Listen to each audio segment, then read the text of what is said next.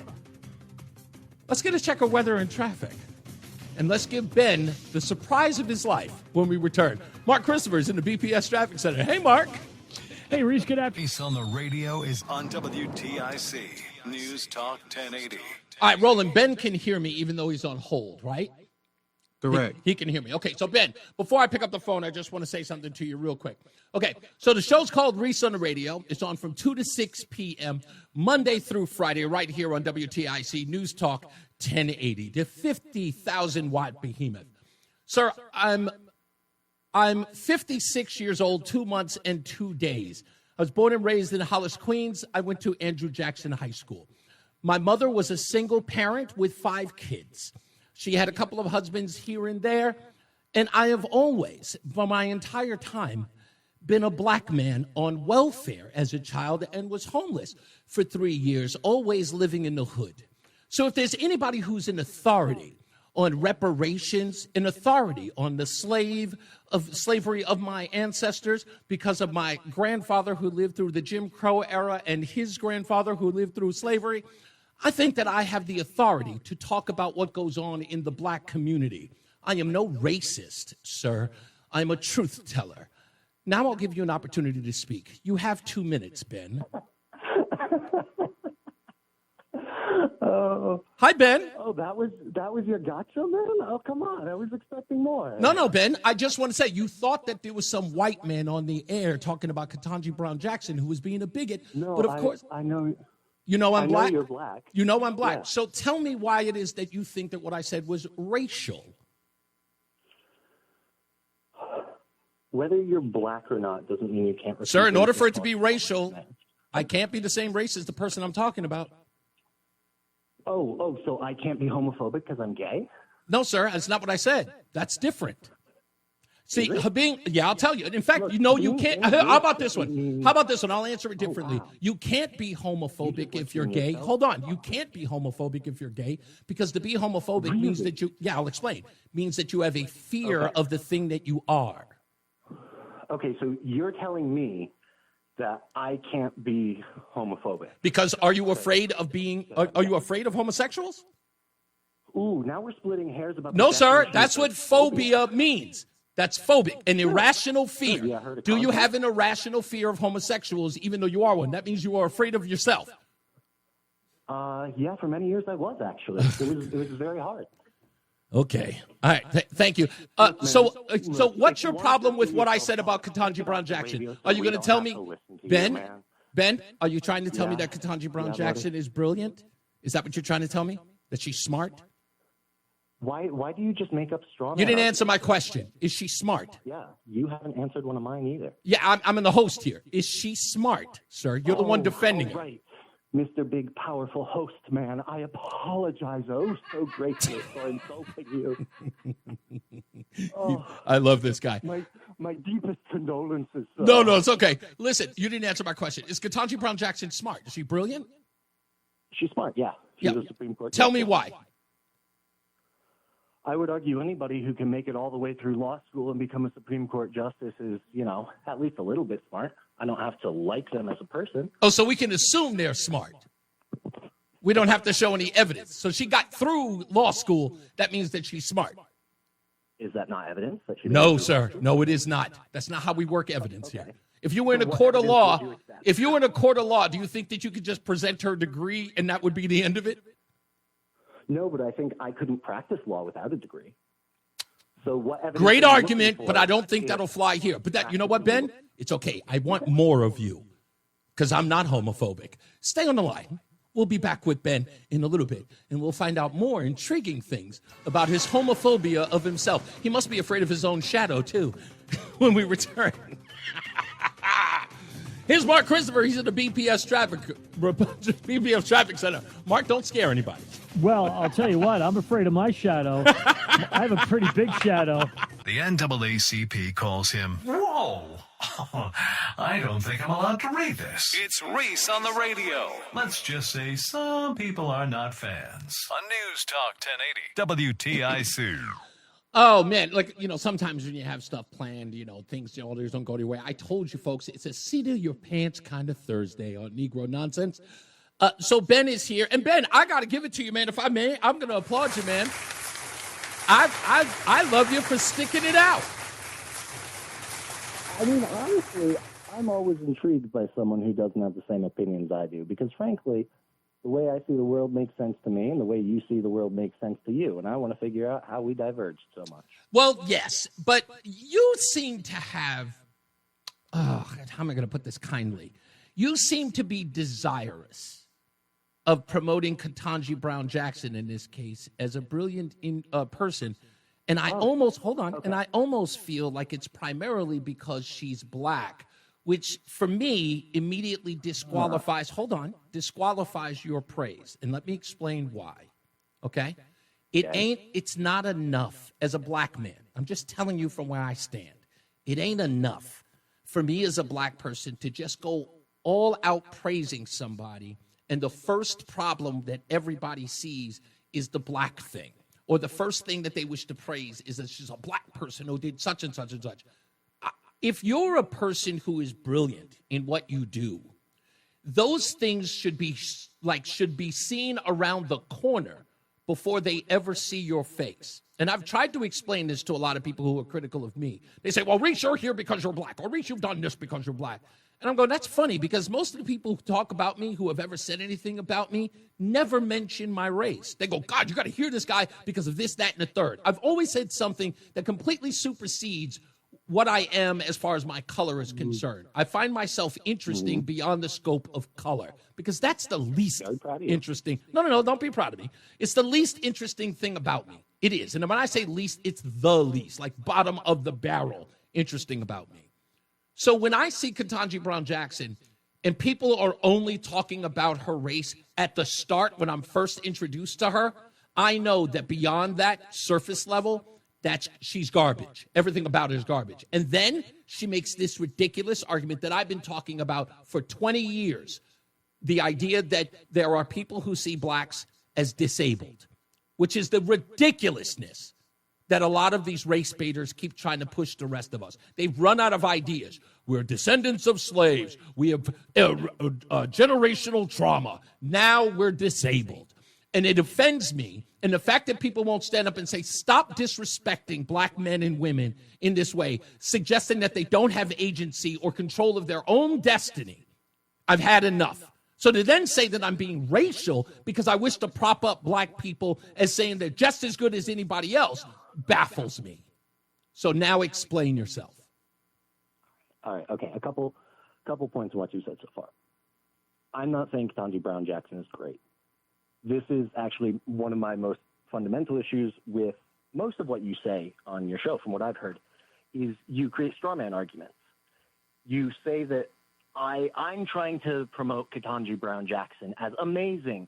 That's not what I'm actually trying to do. I'm wondering why you have such a problem with her. And you say it's because you want people to believe that black people are not. Because I'll answer your question. Let me answer it and I'll let you finish. What my problem is with Katanji Brown Jackson is no, I'm going to let you finish. I'm just going to answer the question you asked or you posed. The problem I have with Katanji Brown Jackson. Can I just real quick? No. If you get to say three things. I'll just answer the question.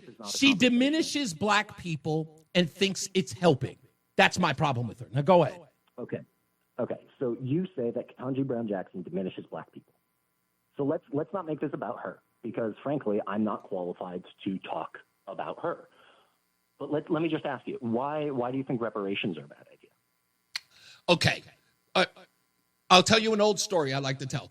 Al Sharpton and Thomas Sowell are at Sylvia's having dinner, and they're talking about their grandfathers, and Al Sharpton says to Thomas Sowell, hey, do you know that my grandfather and your grandfather used to sell drugs right here in Harlem? And they go, yeah. And he goes, well, before they died, your grandfather owed my grandfather $100. Would it be proper for Al Sharpton to ask Thomas Sowell for that $100? Oh, so that's actually an interesting legal idea if the children can be forced to inherit the debts of their parents. Correct. And while some societies would say, yeah, that's okay, in general, it seems that we're mostly against that these days because you can do some truly horrible things to people that way. Mm-hmm. But what does this have to do with reparations? I'll tell you. If we're going... No, not in the metaphorical. What does this have to do with the actual... I'll tell you. Giving... I'll be happy to tell you. I'll be happy to tell you. So reparations would be like, like a class action lawsuit. Would that be fair to suggest? Sure. Okay, so a class action lawsuit, let's use class action lawsuits. My favorite one to mention is mesothelioma. Right? And if you've ever seen any... a loved one. No, what? Yeah, if you're a loved one, you know that, right? Exactly. Exactly. So you know that. So technically, let's use slavery like you would mesothelioma. Generally, you would have to prove that you were directly affected by slavery in order for you to receive reparations. Like if you were in California and your family has lived there all their life, you couldn't find reparations in that state because that state didn't own any slaves or have any slavery. How would you possibly fine individuals for slavery in a state that never had any? But we have like genetic testing and stuff. Like I can trace my ancestry back to fucking a blob of land on a steppe somewhere. Like we have the technology to do this. And what if that geneticism... Hold on. If your problem with reparations is that, oh no, we might give people some money who don't need it, is that really so bad? Are you certain? Is it so bad if you get an extra $1,000? Actually, well, you're talking about an extra $1,000, but I'll go one step further. Okay. Let's say you were to do a genetic breakdown for each individual. Okay. And let's say, we do it in a 23andMe sort of way. And we find out that the person who is dark-skinned only has 50% African-American traits. And the person who was the slaveholder no longer exists in the country. How does that person collect? Like the slave owner's family is completely deceased. There is no lineage to speak of. How does that individual get paid back? Who pays? So the idea of reparations isn't that it's the direct families of the slave owners who contribute. In general, it's us accepting collective responsibility. I love it. Yeah, you're loving it, I know, because you're about to bring up the monster in the room that we all love to hate, taxes. No, actually, I wasn't. Why should you pay for someone else's reparations? Sir, I need you. Look, this is the part that I always tell people that they paint themselves into a corner. I'm really, really good at this. Okay. I'm really good at this. Let's say, really hope so with how much you do this. Let's say that there are 50% of Americans, white Americans in the country who believe that reparations are fair. Okay. Let's say there is. Let's go one step further. Let's say you have 50% of all white Americans who say, yes, we should return reparations to those who were aggrieved during slavery in this country. I've only got one answer for you. Pay them then. You 52% who believe that reparations should be paid, dig deep in your pockets and pay collectively. All 52% of you. Yeah. Well, no, don't wait for the government. Don't wait for the government. Don't wait for anybody else. I'm sorry? How is 52% of the country supposed to collectively mobilize without the government? Dig deep in your pocket. Create a fund. You don't need the government to do that. Not getting the money. Organizing. Oh, organizing? It's supposed to be the vehicle to organize this. And then the money comes from the taxes. That's how that works. Oh, no. See, that's different. Because now taxes means that everybody, even the 48% who are opposed to it, get to pay. But I believe it is individual freedom. 48% should say, I don't think that they deserve reparations, and I'm not giving them a dime, which is exactly the reason why we've never been able to pass legislation to do it. Because nobody would ever hang their hat on the idea that people who are not responsible for slavery would pay a group of people who did not in any way feel any of the trauma or deal with any of the effects of slavery. Okay. So So this is actually very similar to something I think we should do, which is we should get to pick where our taxes go. For example, I don't want to give a dime to the Department of Defense. I don't give a shit what they're calling it now. I don't want my money to go to killing Palestinian children. I should be allowed to do that, but I'm not. I have to pay for the wars that we're fighting overseas. I have to pay for the welfare of people who are working for Walmart in Alabama. I already have to pay for things that I don't want my money going to. So why is this any different? Okay, fine. You know what? You're absolutely right. So who now gets to determine that reparations gets added on to those taxes? Who's deciding that now? Who's deciding the taxes? Yeah. In other words, so taxes are generally like there's a coalition of people in essence who say that this is a tax. A perfect example of that is how did Obamacare or the Affordable Care Act come to be? Yeah, John Roberts, by the way, Barack Obama saying that it wasn't a tax, but in order to get it across the finish line, John Roberts, Supreme Court Justice, turns it into a tax, which in essence gives license to the government to be able to collect it, right? So that's how it passes to the finish line. So my question to you is this: on the reparations deal, who gets to decide that this is now an added tax to the citizen? Who makes that decision? Well, in a perfect world, we the people. Thank you. In actuality, and also here's the thing: like this is a democracy. The idea is if 50. We're a republic, sir. We're a constitutional republic, sir. Arguably, in my lifetime, because of Citizens United, we're just a plutocracy. Let's not pretend. Okay, I'm not pretending. I'm just calling it what it is. But okay, you're saying that it should be left to the citizens. Are you suggesting that we should be able to vote on it? Putting reparations up to a vote? Yes, sir. Sure, yeah. Okay, so that's all I'm asking. My question is that there have been several Democrat majorities with Democrat presidents, from Barack Obama, the first half-black, Joe Biden, who got 81 million votes in 2020, and it's never been addressed. It's talked about during the race, but never implemented during. Why not? And again, you guys appear to be the most, the most progressive. And whoa, you guys? Well, you sound Look, like you can call me gay, but don't call me Democrat, man. Jesus, no. My apologies. You seem to be under the conception that I also like the Democrats. They're all so bad. I don't like them either. Okay. But that's the thing, is you and me having this conversation. Look, I don't care what party you're affiliated with, but the fact that it's split along, I have to either go along with fucking. Okay, okay, we got. Okay, you're on the radio. It's not.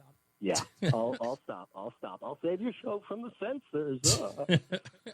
But no, look, I think the Democrats haven't done shit about it because it's much more profitable for them to just pretend, make campaign promises, and then not deliver. They're politicians, same as the rest of them. Yeah, but reparations shouldn't be said. We shouldn't be like, yeah, reparations are bad because the Democrats won't do them. Reparations are bad because it pays people for things they didn't endure. That's the reason why they're bad. And it's that simple. Reparations. Why is that bad? Because I'll tell you why. Because I did not pick one bit of cotton. I was born in 1969, not in 1869. And I cannot in any way ask someone who wasn't born during that time, because they're not alive today, to pay for something they did not benefit from. And just because I think it's a moral issue that they should be responsible for, in essence, that they should feel guilty about it in some way, even though they're not culpable, is unfair. It's unreasonable. It's not even unfair. It's just unreasonable for me to expect anybody else to pay out of their pocket for me to get something for a benefit that I never, in essence, not even that, a trauma or an experience I never had. Okay.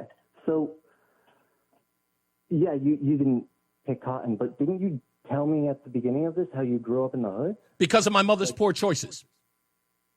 Okay, but the existence of hoods in general, you do understand how that came about? Yes, because of people like my mother's poor choices. My grandfather owned a home. My mother, both of them out of the military. My grandmother was a registered nurse. She worked in Queens. Okay. They owned their own home for over 40 years. They were a very prominent a member of their community. My mother, on the other hand, was kind of a hipster who went out and partied during the flower child era of the 1960s, the late 60s, got pregnant, and again, made poor choices. She could have done the same thing that my grandmother and they lived in worse times.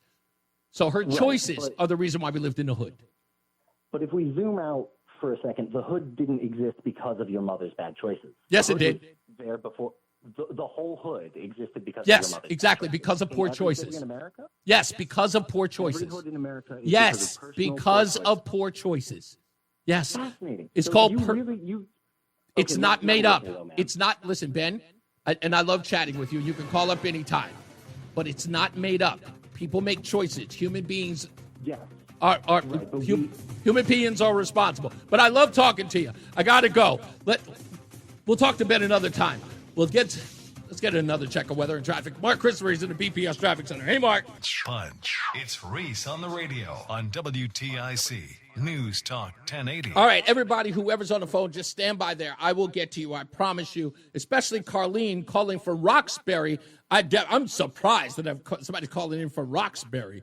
That's New Edition neighborhood. I got to talk to to Carlene on the phone. Let's get to it. It's Hollywood News with your correspondent, Reese on the radio. All the glitz and all the glamour.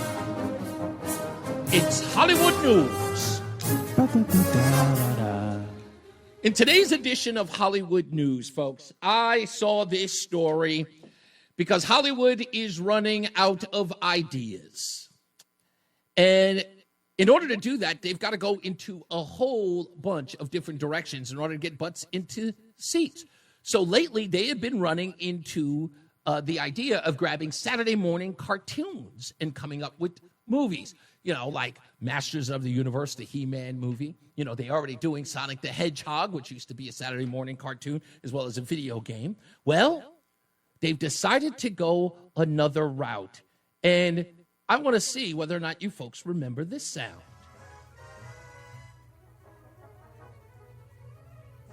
I know you remember that, Roland. Yeah, the Jetsons. That's right. That's right, folks. Hollywood has decided that they are going to do a live-action movie of the Jetsons, the original 1962 series that ran until 63. It returned again in the 1980s for 2 seasons and got an animated film in 1990. Now, they're going to do another movie, a live-action version of it, and you will bug out because they've decided that the person who is going to play the lead character, George Jetson, is none other than this guy. Ladies and gentlemen, tell me if you're feeling it. George Jetson, played by Jim Carey. What do you think, Roland? What do you think? Jim Carey as George Jetson. Let's get to the BPS Traffic Center. What do you think, Mark? What do you think? Do you think that's a good choice? I would definitely see it. Rosie. I would definitely see it just for that. Everybody is in the chat room going, no. This will relate to the traffic report. What do you have those sound effects sitting on your... There's George flying to basically sprockets. Oh, and I think that caller's from Roxbury, Connecticut, which is up in the northwestern part of the state. Yes, exactly. Is it Roxbury, Connecticut, not Roxbury, Massachusetts? I think it's Roxbury, Connecticut. Okay. All right. I could be wrong. We'll find out. All right. This traffic report is being brought to you by... It's Reese on the radio on News Talk 1080 WTIC. A lot of stuff going on behind the scenes, and that's the reason why you should go to ReeseOnTheRadio.com or just joining us on Facebook or X so you can listen to the commentary that goes on in the background. Let's get to the phones real quick. Of course, the phone's lit up after my conversation with Ben. Carlene is calling from Roxbury. From now I'm being told Roxbury in Connecticut. Is that correct, Carlene? That is correct. Okay. It is in Connecticut. I was really, really hopeful that somebody all the way up in Boston was calling. I love Boston, so my apologies. Sorry to disappoint. That's okay. That's not on you. How are you today? I'm doing terrific. My husband and I love your show, and we're Thank so you. happy you're in Connecticut. Thank you. What's going on with you? Well, your subject on reparations really got my juices flowing today. Okay. There are other groups that have faced discrimination in this country. Mm-hmm. I'm half Italian American, and my great grandfather came over from Naples illegally through Ellis Island, and at that time the Irish controlled the docks, and the discrimination against the Italians was terrible, and he was beaten and left for dead, and my mother's family had no love for the Irish. And it wasn't only, these situations with my great-grandfather, but in large part because of the Irish. The Italians had to live in the Italian ghetto. Mm-hmm. So they were limited in terms of where they could live. They were limited in terms of their education. And I grew up hearing these stories from my grandmother and her relatives. Mm-hmm. So And if listening... we're going to talk the reparation route. Yeah. It's interesting. It's interesting if somebody is listening to your story, right? And as they always ask us to do, right? They always ask us to be open-minded. And as you just described with your grandfather, you said, right? If I got that right, your grandfather? Well, my great-grandfather. Great-grandfather, I apologize. Great-grandfather. I listened to that story, and then I remember that scene in A Time to Kill when Matthew McConaughey is talking about how the girl is thrown over the bridge and she's abused and all that stuff. And at the end, he says, now imagine she was black.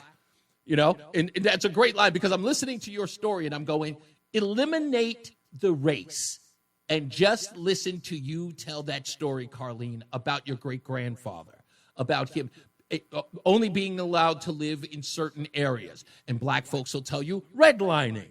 Talk about the jobs that they were able to have and not have. They would say the same thing. And they almost literally, not one thing is dissimilar, right? It's like the same story. The only thing that they would say different in the case, it was just like they would say, slavery, what about the the beating or, the indentured servitude? You know what? No, absolutely no argument there. But your great-grandfather who got here from Ellis Island, at that particular time, there is no slavery. At that particular time, African Americans are flourishing in places. And this is the part that people forget, and they don't know this.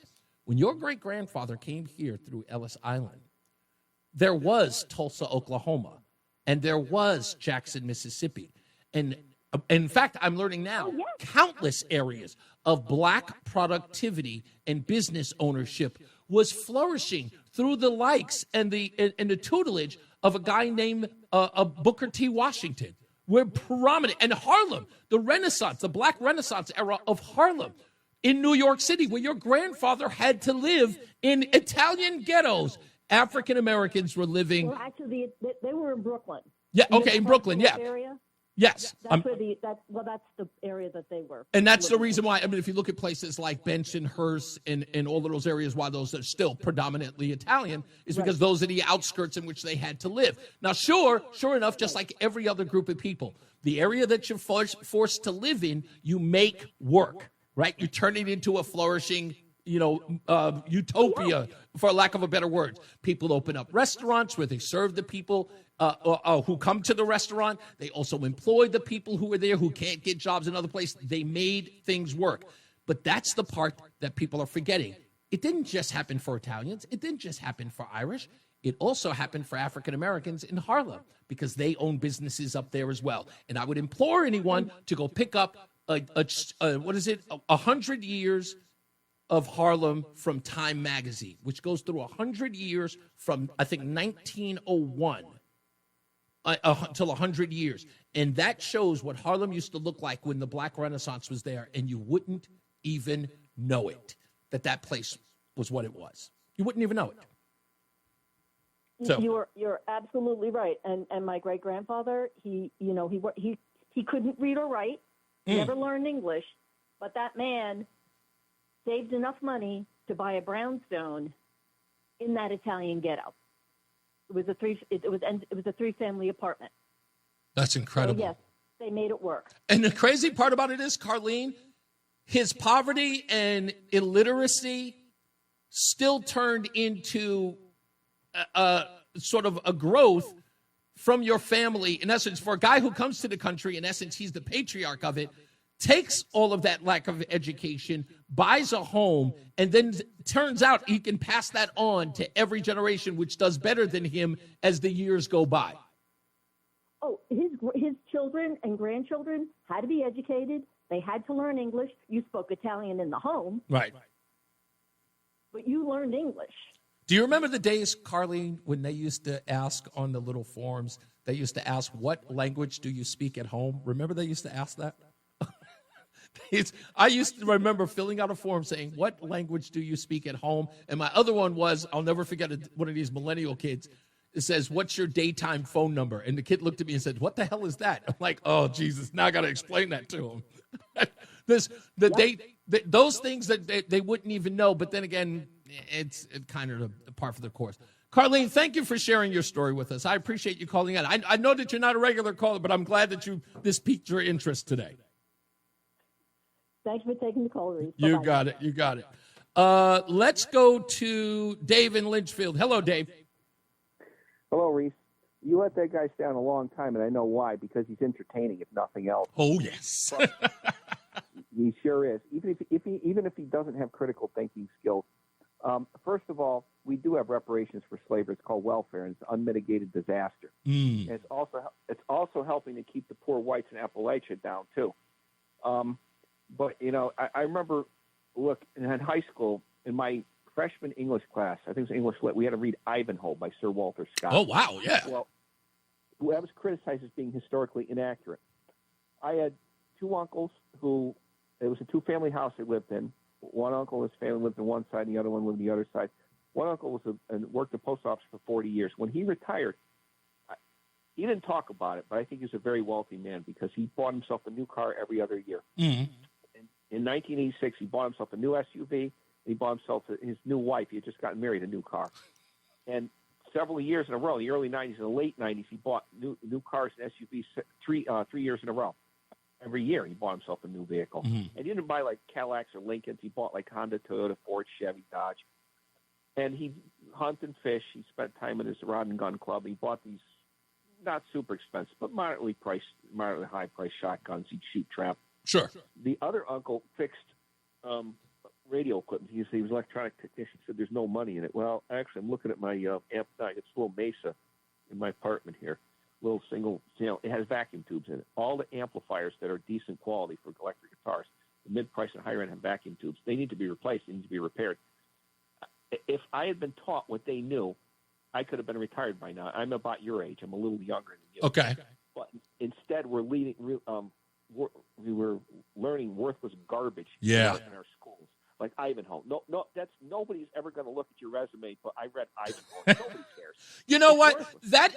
And again, I think that what you're talking about here is that rise of intellectualism that became so important to our area, to our society.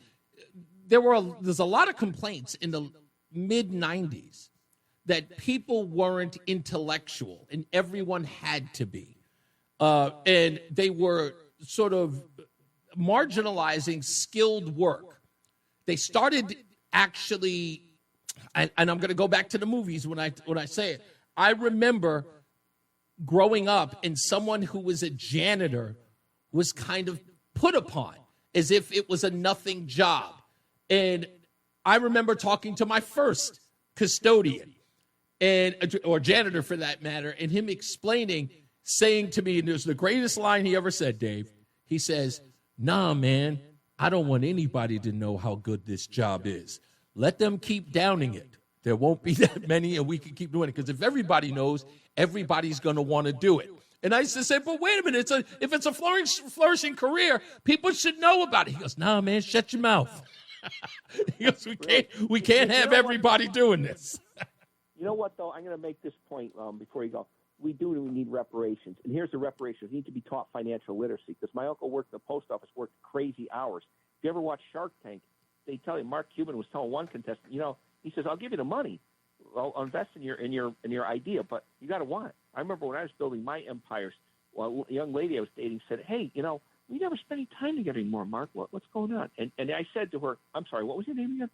So he worked crazy hours in the post office, and he just stashed his money.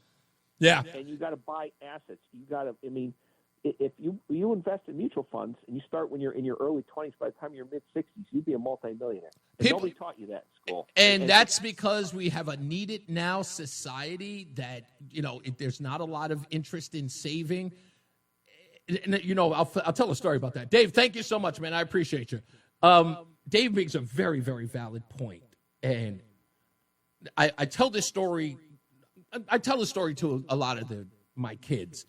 And they've grown up knowing this story. And I think it's the reason why the boy doesn't like money all that much. There was this young girl named, I can't remember her name, but let's just call her Lydia for the sake of the story. She worked with me at Logistics Worldwide, this company I worked with in New York. She was a young Puerto Rican girl, lived on the Lower East Side. And she would come in, she was a receptionist, but she would come in every sort of week with something new on. She would have a shearling jacket that was like, $300-400. She would have these, these boots that had fur on them, and they're very, very expensive. Now, again, being the operations manager, I know how much this young girl made, and she's paying for her own school. She's not getting any grants or anything like that to go to school, so I know she's paying all of this money for all of this expensive stuff. And I looked at her and I said, Lydia, look, you live in the Lower East Side, you're spending a lot of money on this, fancy stuff. Don't you ever think about saving money just so, if you have the money, maybe you should put it into a bank account and save it for a rainy day. And she goes, you don't understand why people in the hood buy the expensive stuff that they buy. And I go, no, like why? She goes, because we could die tomorrow. I could die tomorrow and I will never have it. And I was like, damn, what a way to look at it. What a way to look at your life, that you spend all of that money because you may not be here to celebrate it tomorrow. And then I grabbed my heart and I collapsed to the floor and I said, oh, I think I'm dying. I'm so glad I bought these boots. To which she got really, really upset and stopped talking to me for about a week. I'm sorry, but that's the way these kids look at the life. If you really want to understand it, and I think Dave makes a good point, think about some of these kids who live in the inner city. Think about some of these families who live in the inner city. It's not like they can't take the money that they do have or even the money that they're receiving and find a way to save a little, put a little nest egg on the side so they can get out of whatever situation that they're in. They can get off the dole and become self-sufficient. They could. It's possible if they just wait it out. You could be on welfare for 20 years and you save enough money, you don't ever have to worry about welfare ever again. But ask the reason why, and it's usually a very fatalist response. That I can die tomorrow. There's no hope for the future. A lot of reasons why these young kids are doing the things that they're doing every day. If you ask them why they behave so recklessly. I mean, you ever see these videos, these CCTV videos of the kids shooting each other in the middle of the street? Just wildly shooting? Like, you ever see that? You look at it, it's like, damn, that's reckless. Those of you who own guns, who fire guns, you look at the way these kids fire guns, like, who would do that? It just seems so ridiculous, like crazy stuff. Like, what hope do they have? Again, looking at it from that view of saying, nobody's promised tomorrow. Oh, it's just weird. I tell my wife every day when she's driving, slow down. I have a future. We'll take a break. We'll be back. More news, more views. Mark Christopher's in the BPS Traffic Center. Mark's got a future, darn it. Odyssey app lets you jump back to the moments you missed from WTIC News Talk 1080. Download the free Odyssey app, search WTIC News Talk 1080, and tap earlier today to get started. I still don't know what had happened was. What had happened was? What had happened was, earlier today, we put a APB, I guess that's all you can call it, an all points bulletin on Victor Velasquez, who appears to be the owner of 18, count them 18, Optimo car washes, 14 in the Connecticut area, one near you.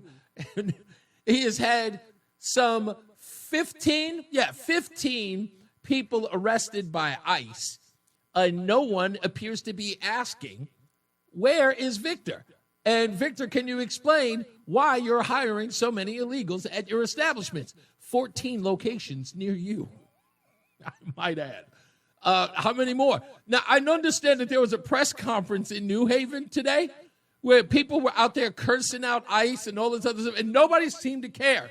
The same bozos who at the same time will twist their mouth to talk about how the rich and the wealthy business owners don't pay their fair share. And my man Victor Velasquez here with 14 locations, one near you, is skirting the law, hiring illegals, probably paying them under the table, and not paying his fair share of taxes at one of his 14 locations, one near you. I don't get it. Cursing ICE because they had to do the job to go correct this man's crimes, because that's what they are. Hiring illegals. Just saying. Also, we talked to, what's his name? I'm sorry, I didn't have his name in front of me. But he called up on the program to talk about Mimi's death. And did I miss his name? I wrote it down. And now for some odd reason, I can't find it. But if you want to check it out, go to the Odyssey app or WTIC.com so you can listen to the program. Los Fidel, there his name is. We spoke to him this afternoon, and he gave some details based upon the family members who were reaching out to him to tell him about what family members knew about Mimi and whether or not she was alive before school, if she was homeschooled, whether or not other family members knew that the mother and the boyfriend and the aunt were driving around with her dead body, moving it to different places. So he has been getting all of those details out based upon individuals coming forward. So we will have him on. I will be communicating with him back and forth to cover this story, to get to the bottom of it, to see where it leads as far as other court cases are concerned. Also, we spoke to Ben today. Ben was a great call. And, if you want to check that out, you can. I know a lot of people saying that they couldn't listen to all of it because they had to go and do other things, but they were like, did he stay on the line? I'm like, yes, he did. So go download the Odyssey app or go to WTIC.com so you can check out the conversation with Ben.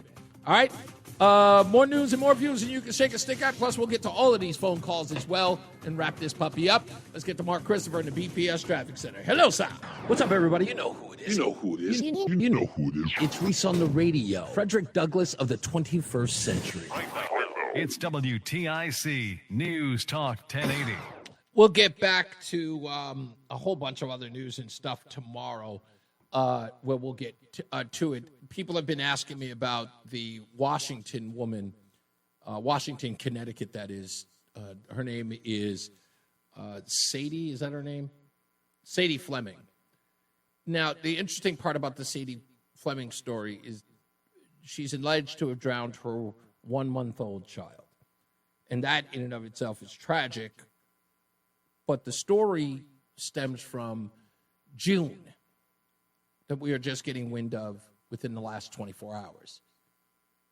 So I'm getting some background on this, and someone asked me, he was like, hey, did you talk about it? That's because I'm trying to get this background. This is another, this is a wild story because, again, we're talking about a death that happened in June. We're just hearing about today.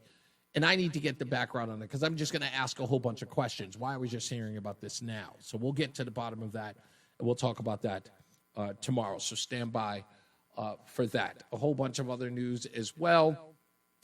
Tomorrow, Roseanne will be here. As I also told you, the actress Larissa Dolly will be here tomorrow as well. We'll talk about her project with, what's his name? Tyler Perry in the film that she did not too long ago called Becky. And I understand there's a sequel coming out, but you guys will understand that when we talk to her tomorrow. Let's get to the phones. Frankie, what's up? My buddy, my pal. Well, my first question is, do they wash cars in a federal prison? They should. This should be part of the job. Because Victor's got a bigger problem than the illegals when the IRS gets a hold of him. Isn't that serious? I mean, 18 locations across the country, And we now know that there were 15 people arrested for being illegals, which, again, no one has said a word. Not one news agency has said, this guy's hiring illegals. What's going on with his finances? Yeah, you're talking 24% a day compounded. Second thing, since I talked to you Monday, gold is up over $300 an ounce. Reese, it's sending a powerful message. It is. Something very bad is going to happen in this country, and I got a gut feeling I know what it is. If it happens, it's going to be a nightmare for me. You think this Black Swan event that I just heard about is imminent? Because I just heard a report that there's it'll be next year. It'll be the collapse of the U.S. dollar. And if that happens, say goodnight to the stock market. It'll drop 70, 80%. It'll be a nightmare for you because people won't have any purchasing power to buy anything. You think it's bad now? Wait till then. You won't have any. The stocks will tumble. They're too high as it is right now. Yeah, this would be an interesting fall if it were to happen. Look, like I said, we'll pay attention to it. I've got my fingers crossed. I want you guys to be wrong when you guys start. You and Wall Street Joe, when you guys start talking about calamity, I just want these guys. I'm like, I don't want them to be right. And the third thing, the last thing is, what did I tell you? The number one thing I don't like about this country. There's no reason for Ben to identify himself as gay. It doesn't matter. There's no reason for you to identify yourself as a black man. It doesn't matter. It has no value. Exactly. I've been asked 100 times, Frank, are you black or white? I don't know, and I don't care. Hey, listen to me. Do not play down your Italian identity. No, it doesn't matter, Reese, because I'm 70 years old. The only time I've had problems in my life is when I didn't have any money or gold. You're damn right about that. I say that all the time. Money changes everything, my friend. Thank you, Frank. Let me get to these others. Let's go to, Polly's all the way in Niagara Falls. Hello, my dear. Listen, wow. I think what you're talking about is technocracy. It's the origins of racism, how we can take a community and make it, we got to do reparations and whatnot. It's LBJ. Look back. Okay. I think you need to do a deep dive on the black community in America, and starting with the 40s, 50s, LBJ and what they've done, the welfare state, and putting people in ghettos. Polly, I'm going to tell you where to look. I don't know if you're interested in this, but I want you to look it up. Please do, because I'm doing the same thing. So as I always say, when I ask people to do it, I want them to do the same thing because I'm doing it. So there's a guy by the name of Chad O. Jackson. Have you ever heard of him? No. Okay, so Chad O. Jackson, look him up. He has a thing called the MLK Project. And what he's doing, episode 2, I think of a 5-episode series. It may even be longer than that. But episode 2 is already out. He's talking about the origins of this Marxism that invaded the civil rights movement. And he's got the receipts. And it is I watched the first episode. I haven't watched episode 2 yet. But the first episode, he starts back at Nimrod in the Bible and talks about how there's always been this sort of movement towards Marxism, even before it was called Marxism. And he talks about it with Nimrod, and then talks about how it infiltrated the civil rights movement and how it began taking the prosperity that was preached about in the black church, telling people to start their own business, always repent to Jesus, stay on your right path. And then how that was perverted into this Marxist movement with Dr. Martin Luther King Jr., where he was engaging with young African-American activists and telling them to put down the black pastor. And there became a rift between the two. That's in episode 2. You have to watch it in order to understand. But I think you're on the right path. There was a shift that happened right around LBJ and that civil rights movement that was sort of changing the trajectory of the and I'll even go further back than that. There was a rift between W.E.B. Du Bois, or many people call him Du Bois, and Booker T. Washington. People don't know that the rift between the both of them was that Booker T. Washington said that in spite of slavery, we can actually build ourselves up and start our own businesses. And he proved it because he had it all across the country. Where Du Bois was rejecting that idea and looking for the government to pay people for their prosperity. So they had a physical and they had a very real and open air rift between the both of them.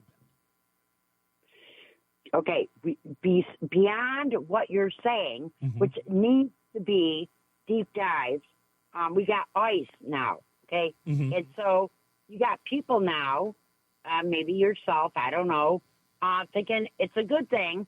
And I'm thinking, no, it's like what they did in Gaza with Peter Thiel and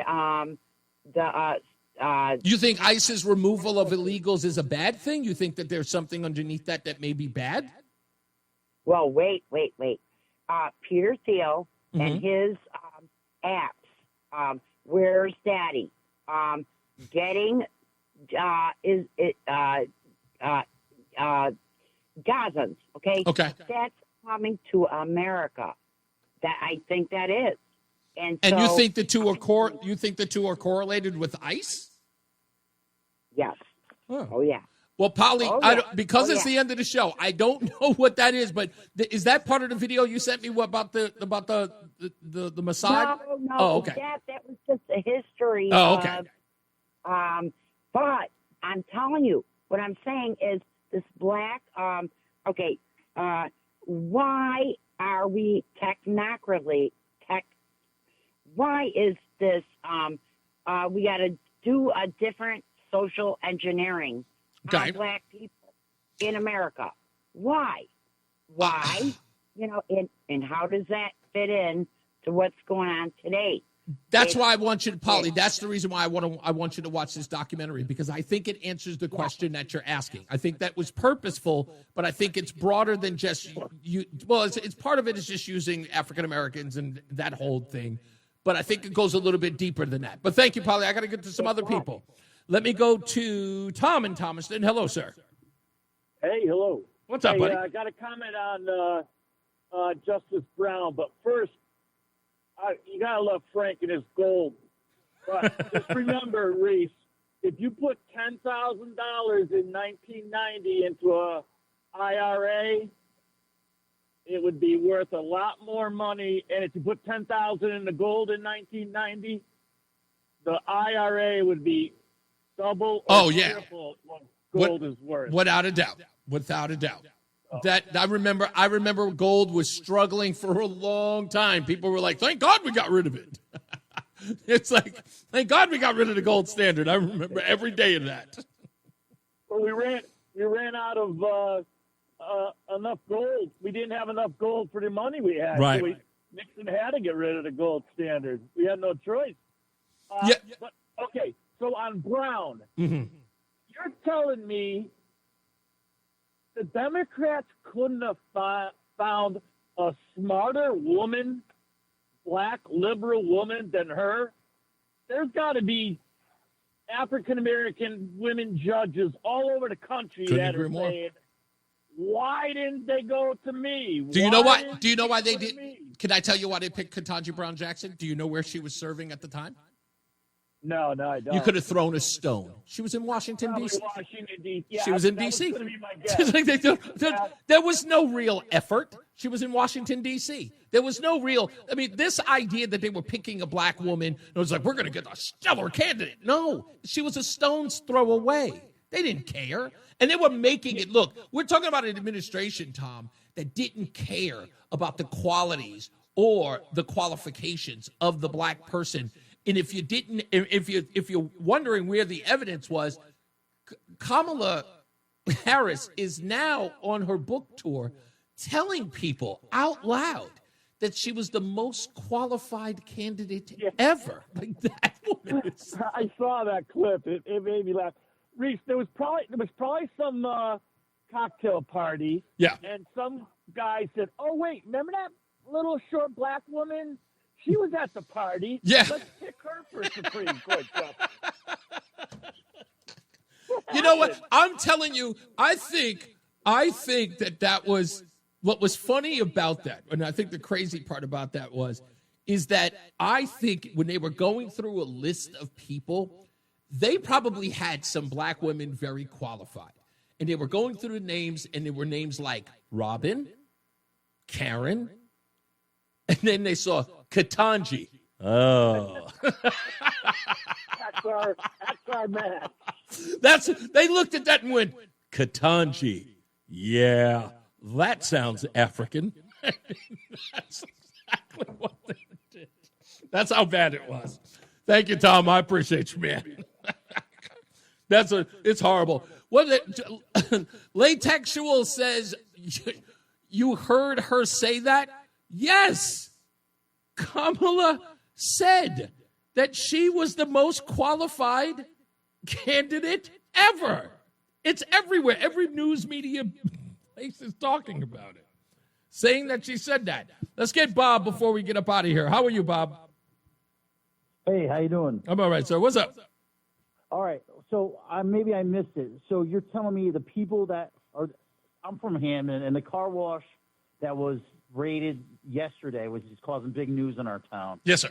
And that person that owns the car wash, that's fine for them to hire an illegals? I missed your question. You said, am I saying it's fine for him to hire illegals? No, in the state of Connecticut. Like, is it a state, like the state of Connecticut, it's okay to hire illegal aliens? I'm assuming that they are. They are saying that because if you think about it, I mean, let's be honest. If these people don't have a background to speak of, right? If there is, whether or not they came to the, maybe they made it to the border and they had a desk appearance, so to speak, right, to find out whether or not they were going to get asylum.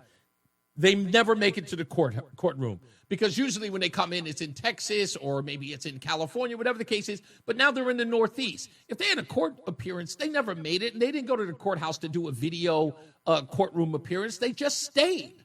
And that's probably what the case is, that we have a record of where these individuals have gone or where they might be. Maybe they did make some attempt to reach another family member, but whatever it is, they've been isolated and found. What I'm saying here, Bob, is we have 2 locations. Both of them are owned by the same guy, and we picked up 15 people in 2 sweeps. Is that the one from Hamden? Yeah, in Hamden. Yeah, the Optimo, and there's another Optimo in what's the name? In Newington. What the thing that drove me to this conclusion is I asked myself, could there be 2 Optimos? And maybe that's just a random name. So I looked it up to find out if he owned any more because I spoke to his general manager. And he says, I'm the general manager of all of them. So I said, oh. And then I looked it up. Turns out he owns 18. 14 of them. There's one in Wallingford. Yeah, that's right. There's one in Wallingford. 14 locations, one near you, I might add. Okay. All right. Thank you, buddy. I appreciate you. You have a wonderful night. People should demand more from their local businesses. As I always say, radio is free, so we thank you for paying attention. Remember to keep JC in your hearts and in your minds. Sean Patrick, we love you and we miss you. Remember that panic is not planning, so plan your work and work your plan. Me, I'm Reese on the radio. You have a good night. Pleasant tomorrow. We'll see you back here for Ladies' Night Friday. Victor, give me a holler. Mark Christopher, holla. He's getting you home in the BPS Traffic Center. All Good right, night, Reese, sir. have a great night. You too. Have a great night. If you're heading into Hartford right now, southbound 91 delays 33, down to 30. All right, good sir. 28 Hartford Weathersfield line. Are you going to get If any you're hell for northbound that? 91 looks good, Cromwell. No. You should be fine. Approaching the Oakley Bridge. Out All to right, man. 40, I will see you Prospect mañana. Oakwood, 84 eastbound slip. Yes, sir. All right, 46 is an avenue into the tunnel, 2 westbound tight East Hartford, 1D up to the 84 West merge. If you are heading toward Cheshire right now, 691 westbound, you've got delay 7 to exit 8B on the ramp that takes. All right, everybody. Thank you, Michael A. I'm sorry. That was actually there's so much stuff I didn't get into, and I got to save it for tomorrow. You guys be good. I totally appreciate you. Please go to ReeseOnTheRadio.com. I always tell people to go to ReeseOnTheRadio.com. Check out the program. Every time you actually check out the program, the show is monetized that way. So it actually helps the website out. It pays for the website for just by you don't have to subscribe. All you have to do is just go there. You listen to one of the shows and check it out. They're all, they've got all of the explanation on what the show is. If you missed it, go back there, check it out. listen to the show. Connecticut, you guys are kicking it. Philadelphia, I want to thank you guys, too. I don't even know why you folks are listening in Philadelphia, but you are, and I appreciate you for checking out the program. Maybe it's the bosses. But nonetheless, they are. And, yeah, like I said, you showing up there and listening to it for even 5 minutes or 10 minutes monetizes the show. We get paid every time you listen to the program. So we appreciate you, and thank you for helping us out in doing that. We have got, it's soon, like less than, is that serious? We will be there on the 27th. No, we're taking off the 27th. So we'll be on the air in Connecticut on the 28th, but we will physically be there on Monday, the 27th. So we'll take our time to get there. So we'll be there on the 27th. Maybe we could get something popping. Maybe we'll all have dinner somewhere. All right? You're all going to have to pay for yourselves, though, okay? I'm sorry, I'm not that rich. Not paying me that much. I love you guys. Y'all be good to each other. See you mañana.